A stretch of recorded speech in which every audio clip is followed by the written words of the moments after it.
Ang ating pong text ay makikita sa Mark chapter 3, verse 7 to 19. 7, Jesus withdrew with his disciples to the lake, and a large crowd from Galilee followed. When they heard about all he was doing, many people came to him from Judea, Jerusalem, Idumea, and the regions across the Jordan and around Tyre and Sidon. Because of the crowd, he told his disciples to have a small boat ready for him, to keep the people from crowding him. For he had healed many, so that those with diseases were pushing forward to touch him. Whenever the impure spirits saw him, they fell down before him and cried out, "You are the Son of God." But he gave them strict orders not to tell others about him. 13, Jesus went up on a mountainside and called to him those he wanted, and they came to him. He appointed 12 that they might be with him, and that he might send them out to preach, and to have authority to drive out demons. These are the 12 he appointed: Simon, to whom he gave the name Peter, James, son of Zebedee, and his brother John. To them he gave the name Boanerges, which means son of thunder. 18, Andrew, Philip, Bartholomew, Matthew, Thomas, James, son of Alphaeus, Thaddeus, Simon the Zealot, and Judas Iscariot, who betrayed him. Title po ng ating preaching ay Ordinary Men. What did you notice on those people whom Jesus called? Is there anyone who possesses extraordinary skills, talents, abilities, or social status? Doon natin makita na ang mga pinili ni Jesus ay hindi mga ma-impluensyang pangalan, personality, pertaining sa gagawin niya sa mga ito. At ano ang matutunan natin sa gabing ito kung bakit nakatala po sa Biblia ang 12? These are the 12 he appointed. Simon, at later on he became Peter, James, son of Zebedee, his brother John, Andrew, Philip, Bartholomew, Matthew. Baka magtaka kayo, may tinatawag sa Biblia na Levi, no? Ang pangalan po niyan ay si Matthew. Si Thomas, James, son of Alphaeus, Thaddeus, Simon the Zealot, and Judas Iscariot. 12 ordinary men.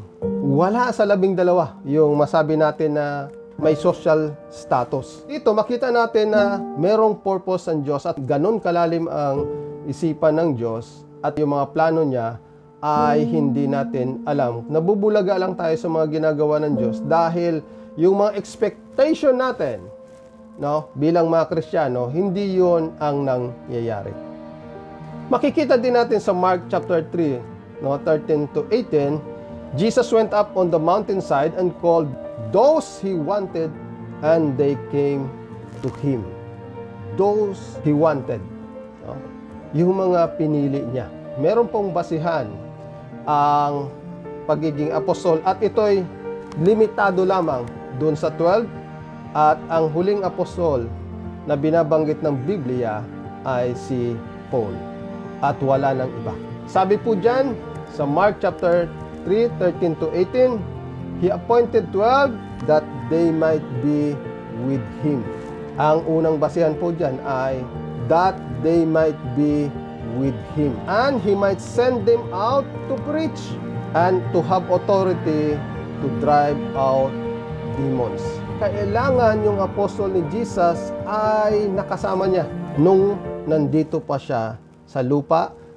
At makikita natin mamaya ang basis ng mga naging apostol ni Jesus. Jesus did not choose those with great power or influence to be his apostle. Dahil yung mga Pariseo o mga Sadduseo o yung mga matataas ang pinag-aralan, hindi niya napili any of the rulers, elders, or teachers of the law. Yun po yung mga dapat iniisip natin na i-appoint ni Jesus at pipiliin niya. Any of the scribes, Kapag yung tatlo po ang pinagpipilian, scribes, Pharisees, or Sadducees, they are elite people. Mataas ang kaisipan, mataas ang mga pinag-aralan. Hindi rin yun ang mga pinili ni Kristo. Instead, He chose ordinary people like you and me.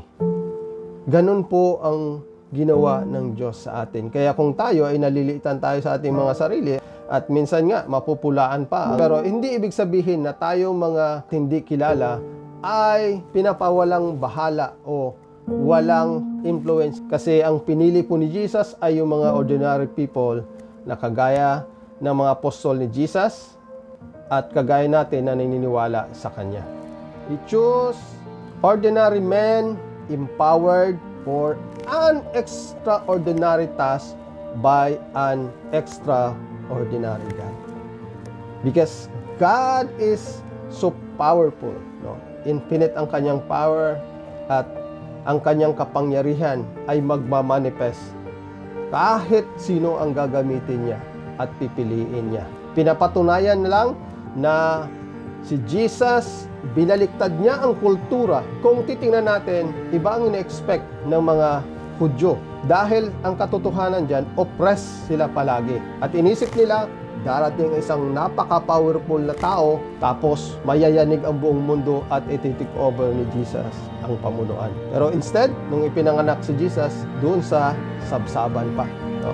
Kaya makita natin, kakaiba yung mga ginagawa ni Jesus. Our God is an extraordinary God who uses ordinary people to accomplish His mission in this world. Ibig sabihin, wala sa kaisipan ng mga tao kung paano gagawin ng Diyos at ni Kristo yung mga plano nila. Requirements to become an apostle. First, witness of the resurrection of Jesus Christ. Yung mga pinili ni Jesus na maging apostle niya na 12 ay witness of the resurrection of Jesus Christ. Secondly, directly appointed by Jesus Christ to be an apostle. Nung kapanahonan yon, they are the witness of Jesus Christ at inappoint sila. At wala tayong makita sa Biblia na mga pangalan maliban dun 12 at kay Paul. Special ang kay Paul, no? Siya lang ang meron noon. Third, you have to have the ability to perform the sign and wonders of an apostle. Paano? To heal the sick, raise the dead, cast out demons. Kaya maging maingat po tayo sa mga paniniwala natin, sa mga sinusundan natin sa mga social media. Sundan po natin yung mga taong Biblia lang ang sinusundan at wala nang iba. At ang nag-glorify ay pangalan ni Jesus Christ. Number 2, key points, 12, diverse culture. Yung pinili ni Jesus ay magkakaiba ng mga ugali. Magkakaiba ng mga pinanggalingan, although may mga kapatid doon, may mga magpinsan, iba-iba pa rin ang kanilang mga kaugalian.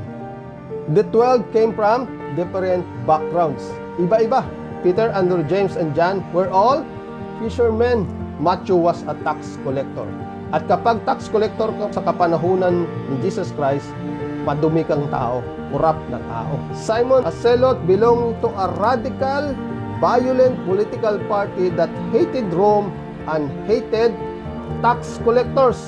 Kung makita natin na nagsama sila kay Jesus Christ na si Simon ay radical, galit sa Roma. At ang matindi doon, galit siya sa mga tax collectors dahil ito yung mga magnanakaw. The other 6 we don't know much about except that they were all laymen. None of them were trained as teachers in the law. None of them came from the religious leadership of that day. All of them were 12 ordinary men from a variety of backgrounds who were brought together by Christ to be His apostle. E di sa panahon ngayon, naintindihan nyo na kung paano ang situation sa loob ng churches. Iba-iba tayo ng pinanggalingan, iba-iba yung mga upbringing, iba yung mga educational attainment, iba yung mga pride, iba yung mga lahi. But because of Christ, tayo po ay nabubuo. Number 3, 12 who changed the world forever. Sila ang pinili ni Jesus who changed the world forever. Why? Sa Revelation makikita nyo special ang role ng 12. Sinasabi ng Biblia, sila po yung stone o foundation sa tinatawag na New Jerusalem.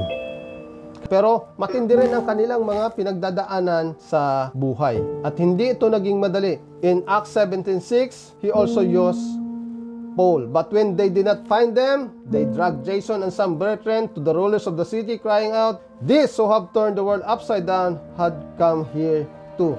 Referring to Paul and Silas, no? And our God is an extraordinary God who uses ordinary people to accomplish His work in this world. Jesus' apostle changed the world forever. After Jesus' resurrection and ascension, the apostle led the way in sharing the gospel and planting churches that would eventually spread the good news of Jesus around the whole world. Kaya kung kayo inalilitaan kayo sa inyong mga sarili, talaga naman na wala tayong kakayanan, tayo mahina at wala tayong mga impluensya. But kung tayo ay tinawag ni Kristo, siya ang gagawa ng paraan sa mga bagay na hindi natin kayang isipin. Our God uses these 12 ordinary men from variety of backgrounds to change the world forever.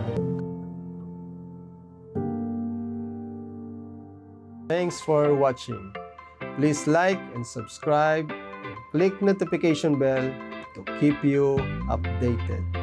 God bless.